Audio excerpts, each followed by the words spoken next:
Hello guys, we are back with our next lecture. In this lecture, let us go through the next topic. So the topic name is modes of a data transfer, guys.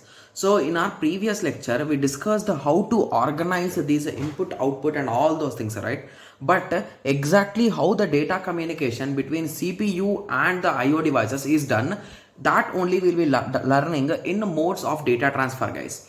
Okay, so here we discuss how data communication will take place between a CPU and IO devices.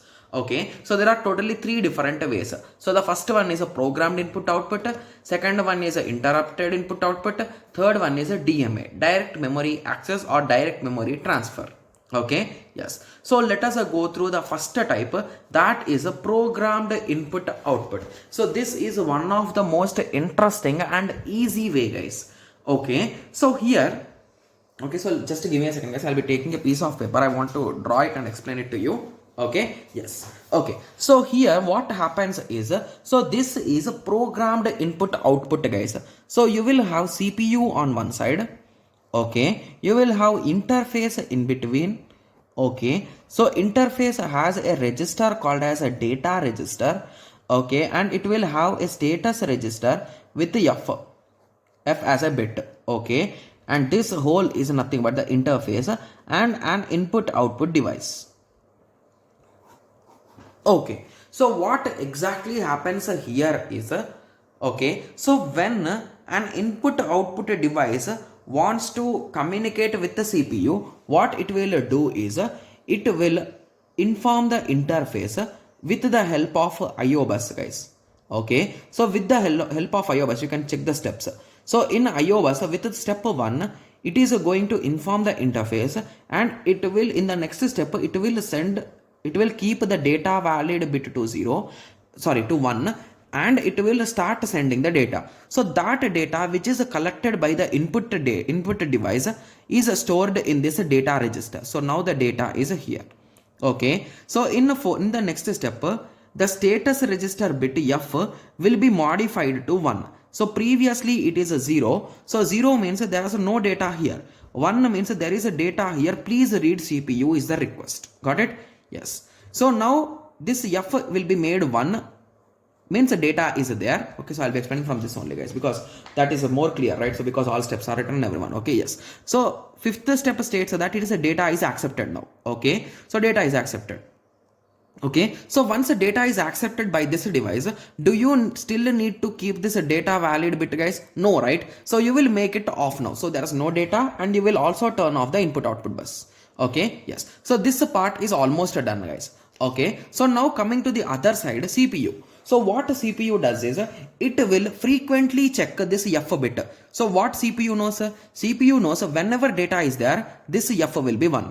So it after some time, so if every 1 hour, every 10 minutes, every 10 seconds, every 1 hour, like that, so every some time it will check that F bit whether it is 1 or 0. So if it is 1, it will take the data. If it is not 1, it will wait until it is active, right? It will do some other works until it is active, right? Yes. So once it notices that F equal to 1, so it will read the data. Okay, so once the whole process is done, it will update this F value to 0. So the CPU will only update it to 0. So once the updation is done, the final accepted signal will be sent. That is nothing but the input device will understand that, okay, so the letter F which I have printed, that has been received by the CPU. So this many steps will occur in the back end when we press the keys in the keyboard or when something is displayed to us, guys. So each and everything is requested and sent. Okay, yes. So this seems really interesting, right? Yes. So but there is one small issue with this programmed input output, guys. Okay, so among CPU and input output device, who is the king, guys? CPU is the king, right? But if you notice here, who is coming and checking for that F bit, guys? CPU is only checking, means CPU is not the king here, right? Yes. So he is not taking his role properly, right? Yes. So that is the reason why programmed input output is not used commonly. Got it? Yes. So now you got the flow, right? Everything, yes. So the note important point is, here CPU always checks the flag bit whether it is a 1 or 0. So basically he is working like a slave, right? Yes. Hence many cycles of CPU are wasted here. So basically he is every time checking, means he is wasting his time, right? Yes. Here indirectly CPU is a slave. That's what I have written here. Hence this method is not an ideal way to solve, to communicate between CPU and input output device. So now you got an idea, right? So how exactly programmed input output is working. So the whole concept of programmed input output is based on this particular bit, guys. So when this bit is 1, the CPU will take the data and it will process it. So in that way, okay, and this device, whenever it sends the data, it will make this flag to 1. Got it? Yes. So now I hope everyone got a clear idea with respect to this of programmed input output. So in the next lecture, let us go through the next method, that is interrupt initiated input output. So this method is also an interesting method, guys. Okay, yes. So let us meet in the next lecture and discuss about interrupt initiated input output. Okay, yes. So let us meet in the next lecture. Thank you. Thanks for watching. Like, share and subscribe for more awesome videos like this. Thank you.